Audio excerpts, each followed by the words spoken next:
Welcome to Life with Ajanette. I'm Ajanette.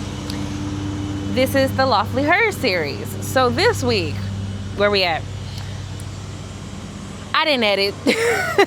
I'm actually going to do that today. So by next week, you'll have some progress on the editing situation. But what I did do was I figured out what I was doing with my law school applications in terms of like the list of schools I'm applying to. So quick story on this. Dean Z, University of Michigan, saved my life here. So I'm actually working on a video right now too where I talk about some of these like helpful resources on YouTube that you can use, some of these podcasts and things about law school and law school admissions process that you can watch and gather a lot of like helpful information from actual admissions experts. And one of them is actually the A2Z Podcast.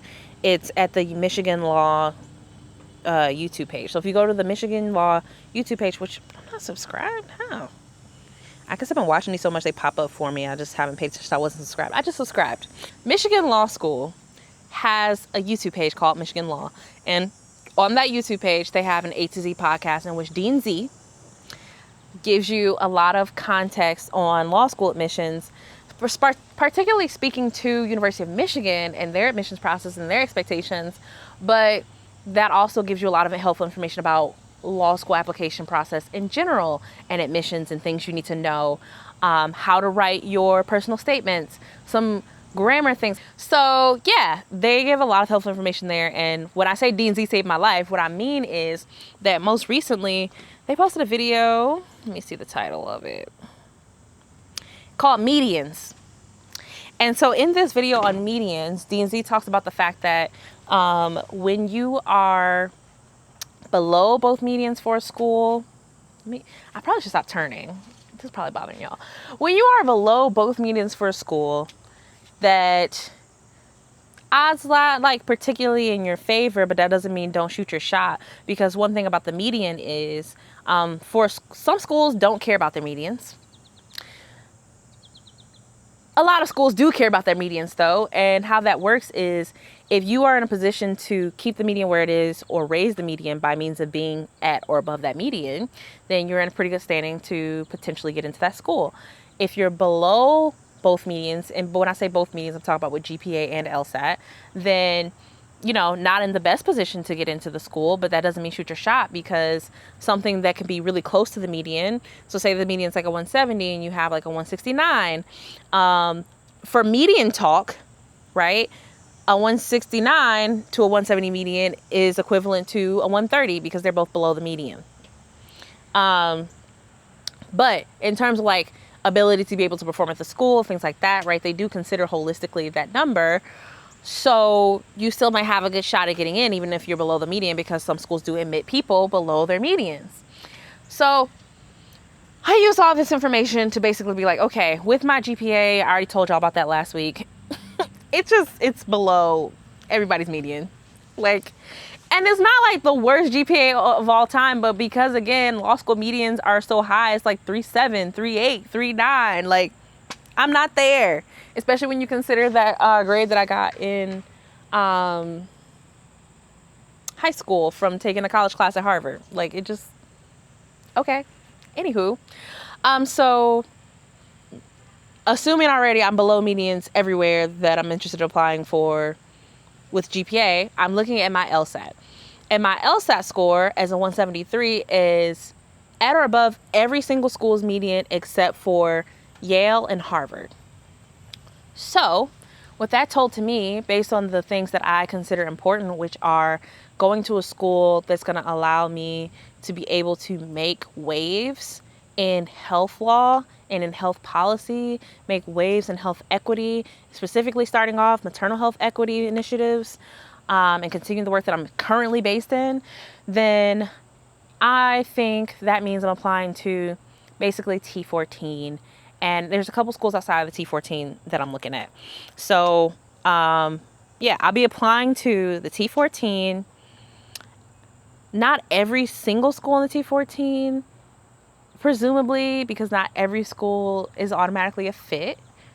But that's my starting basis. And then there's 3 schools outside of the T14 that I'm interested in. There's 3 schools outside of the T14 that I'll be applying to soon to come on what those schools are and why. I'm just going to keep, with this process, I'm just going to keep as much to my chest as possible right now until like things are in and I start getting notifications. That way I don't compromise anything. If a school's weird about you talking about your process online and they find me and they're like, oh, why is she talking about this? And we're not that. And like, I don't want any of that. So yeah, all the schools I'm applying to are going to be schools that I think are great fits, period. I'm not applying to a school that I don't think that is a good fit for me. So yeah, that's what I'll be doing. Thank you, Dean Z, because you made my process a lot simpler than I thought that it was going to be. So I was just sitting over here combing through and I was like, what do I do? Where do I start? And when you look at it from a medium perspective, it just makes a lot more sense and it's a lot faster. So that podcast, beautiful. So glad that I saw it. And that's where I'm at. So again, I'll be applying to T14 schools and 3 specific schools outside of that I'll talk about with y'all later. The only other thing I wanted to touch up on is what I was doing after I recorded and posted my video from last week is I actually reflected more on what it was that actually stopped me from going to law school that first time around. Because I was like, yeah, the money and but not the money, but how I show up is important to me in this process and doing the best for me and my family was important, and I knew I could do better. And those things are true. But you know what's another thing that's true that I forgot about? I don't know if it's because of like the traumatic situation of it all or what, but like my dad also passed. Oh my gosh. So, and like actually that was the straw that broke the camel's back. I'm coming back and elaborating on the story because I just want to be like as transparent with you all as possible about like my process. And things come in waves to people, but long story short, the thing that was like the ultimate like, okay, I'm actually going to take this decision and regroup. I did have the thoughts about like, I think I can do better in my process if I come with a stronger stat. And I was committed to doing that. But what actually made me take the leap was like my father passing away. Who, as you might note, if you watched the video last time to hear that part, which, I have a history of sexual abuse from my father. So, it's complicated when he passed away because it was like a lot of feelings on the table, a lot of things to figure out. I'm one of his only 2 children. So, things fall on me and my sibling in terms of making sure things are taken care of with that situation. So, yeah, there's just a lot going on. And then considering that financial piece again, that meant that I was going to have to go back and figure some things out about like how I wanted to be close to family and how I wanted to show up and if there were going to be things that I possibly had to pay for with funeral arrangements or anything like that. So, yeah. That actually was the thing that I was like, okay, we're going to go ahead and just stop this whole thing. There were some other family things that were going on too. But really, like, that was the main thing that, like, ultimately said, okay, ma'am, yep, you're just going to do this all over again. I feel like, honestly, so I believe in, like, God. I believe in our ancestrals and an ancestral realm communicating to us. And I also feel like that moment and that timing had to, in part, to do with just like kind of my like ancestors being like, yeah, I don't know. There was an energy that came over me of just saying that you can be at peace fully about your past and situation, knowing that people are safe around you, knowing that you are safe, and use this time to go back and heal. So what I did actually after he passed was I moved back to where I'm from, and I started getting involved in working in maternal health in the area that I'm from, which hits very differently than doing that work anywhere else. And so I've been so thankful to have this opportunity to come back home and work on maternal health equity here where I'm from, in my homelands where I was born, bred and born. So, that was a very sad time, a confusing time, a time of relief. And that's why it's confusing. But like, I also found an opportunity to go and use that energy to make difference. Anyway, all this is to say that through that really troubling time came a lot of blessings, and I'm thankful. I'm thankful for taking a pause, regrouping, and here I am now with a score that is now, like I said, at or above every single school's LSAT median except for Harvard and Yale. So I'm actually very excited now to be applying at this point and to see where things go. Yeah. Shout out to D&Z, A2Z Podcast.